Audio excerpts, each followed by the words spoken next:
Përshëndetje, ky që shihni është një PSP 3000, të cilin e kam marrë para ca kohësh. Siç dihet, PSP-ja për herë të parë ka dalë në vitin 2004 me modelin PSP 1000. Më pas në 2006 Sony ka nxjerrë modelin PSP 2000, ndërsa në 2008 ka nxjerrë modelin PSP 3000, i cili është ky që shihni në video. Ky funksionon me një lloj disku i cili quhet UMD disk, është një format i zhvilluar nga Sony. Siç e shihni, aparati mbrapa ka logon PSP.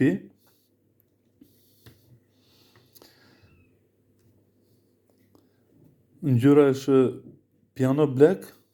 Piano black është një lloj metode i cili ngjyrës së zezë jep një lloj shkëlqimi, siç e shihni në video.